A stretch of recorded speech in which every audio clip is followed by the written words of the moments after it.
Hello દોસ્તો, આ વિડીયોની અંદર આપણે સુભાષચંદ્ર બોઝ વિશે નિબંધ લખીશું.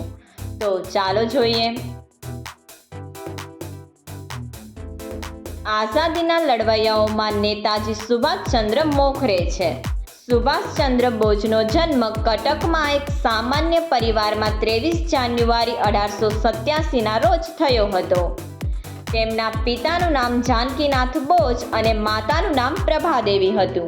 તેમના પિતા શિસ્તના આગ્રહી હતા. તેમની માતા ખૂબ પ્રેમાળ અને ધાર્મિક હતા.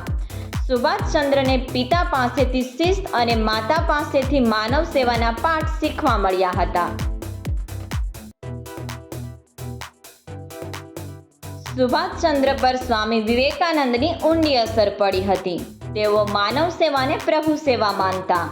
સુભાષચંદ્રને અંગ્રેજોની કેટલીક બાબતો ગમતી. તેઓ કહેતા ચુસ્ત શિસ્ત, સમય પાલન, કામ કરવાની ધગશ વગેરે.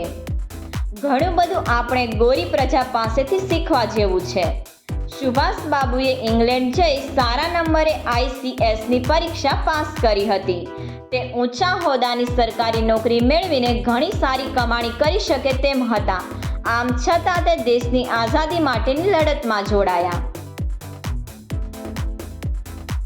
તેઓ આદર્શ દેશભક્ત હતા.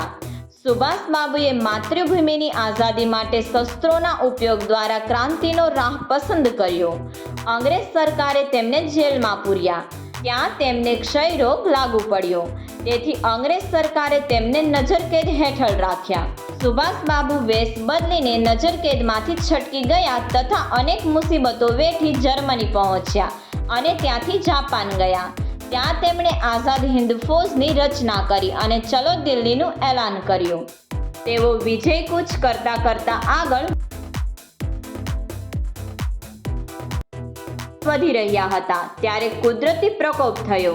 મુસળધાર વરસાદ તૂટી પડ્યો. તેમને મળતો દારૂગોળો અને ખોરાકનો પુરવઠો પણ ખૂટી પડ્યો. તેમણે તેમની ફૌજને પાછા ફરવાનો આદેશ આપ્યો. તે યુદ્ધના કામે વિમાન માર્ગે મંચુરિયા જવા નીકળ્યા હતા. તે વખતે એક વિમાની અકસ્માતમાં તેમનું અવસાન થયું હતું. આજે પણ દેશવાસીઓ આદર સાથે આ વીર પુરુષને યાદ કરે છે. તેમનું સૂત્ર ચલો દિલ્હી આપણને સદાય યાદ રહેશે. સબસ્ક્રાઇબ કરો અમારી ચેનલ ક્રેઝી કિડ્સ લર્નિંગ. નવા વિડીયોનું નોટિફિકેશન મેળવવા માટે બેલ આઇકોન પ્રેસ કરવાનું ચૂકશો નહીં. અને જો તમને વિડીયો પસંદ આવે તો લાઈક અને શેર કરવાનું ભૂલશો નહીં.